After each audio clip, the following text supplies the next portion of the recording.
ನಮಸ್ಕಾರ ಸ್ನೇಹಿತರೆ, ಇವತ್ತು ಎಲ್ಲಿಗೆ ಹೋಗೋಣಪ್ಪ ಅಂಥೇಳಿ ಅಂದ್ರೆ ದಾವಣಗೆರೆ ಜಿಲ್ಲೆ ಹರಿಹರ ತಾಲೂಕು ಮಲೆಬೆನ್ನೂರು ಅಂತಕ್ಕಂಥ ಗ್ರಾಮಕ್ಕೆ. ಅಲ್ಲಿ ಶ್ರೀ ಭದ್ರಕಾಳಿ ಸಮೇತ ಶ್ರೀ ವೀರಭದ್ರ ದೇವಾಲಯ ಇದೆ.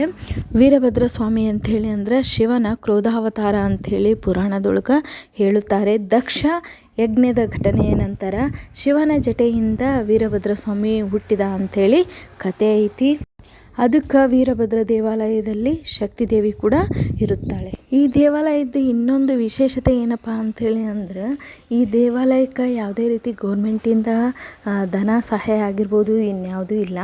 ಇದನ್ನು 4 ಜನ ಅಣ್ಣ ತಮ್ಮಂದರು ರೈಸ್ ಮಿಲ್ ಓನರ್ ಏನಿದಾರಲ್ಲ, ಸ್ವಸ್ತಿಕ್ ಮತ್ತು ಓಂ ರೈಸ್ ಮಿಲ್ ಓನರ್ ಏನಿದಾರಲ್ಲ, ಅವರೇ ಇಡೀ ದೇವಾಲಯವನ್ನು ನೋಡ್ಕೊಳ್ತಾ ಇರೋದು. ಅಲ್ಲಿ ಎಷ್ಟು 30 ಜನ ಕೆಲಸದವ್ರಿದ್ದಾರೆ.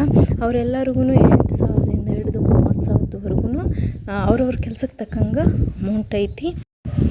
ಆದರೆ ಇನ್ನೊಂದು ಏನಂತಂದ್ರೆ, ಅಲ್ಲಿ ಆ ಓನರ್ ಏನಿದಾರಲ್ಲ, ದೇವಾಲಯದ ಓನರು, ಅವರು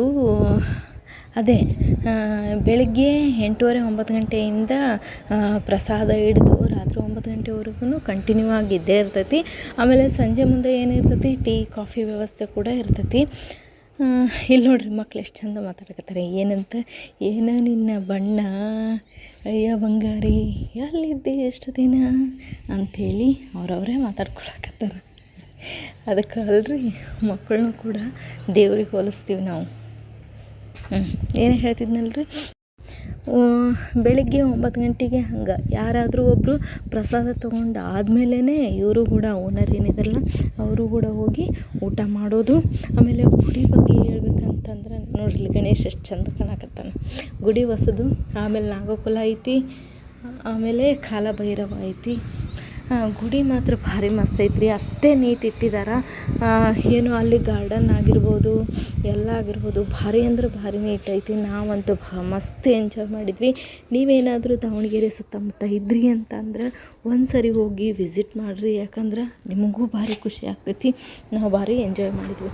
ಗಾರ್ಡನ್ನು ಪ್ರತಿಯೊಂದು ಕೂಡ ಅಷ್ಟೇ ನೀಟಾಗಿ ಇಟ್ಟಿದ್ದಾರೆ ರೀ. ಆಮೇಲೆ ಇಲ್ಲಿ ಯಾವುದೇ ರೀತಿ ದೇವ್ರ ಫೋಟೋ ಅವನ್ನೆಲ್ಲ ತೆಗಿಯೋಂಗಿಲ್ಲ. ಹಾಗಾಗಿ ನಾನು ವೀರಭದ್ರ ಸ್ವಾಮಿ ಫೋಟೋ ಆಗಿರ್ಬೋದು, ಆಮೇಲೆ ಭದ್ರಕಾಳಿ ದೇವಿ ಅವ್ರದ್ದು ಫೋಟೋ ಆಗಿರ್ಬೋದು ತೆಗಿಯೋಕ್ಕಾಗಲಿಲ್ಲ. ನಾನು ಇಷ್ಟನ್ನು ಮಾತ್ರ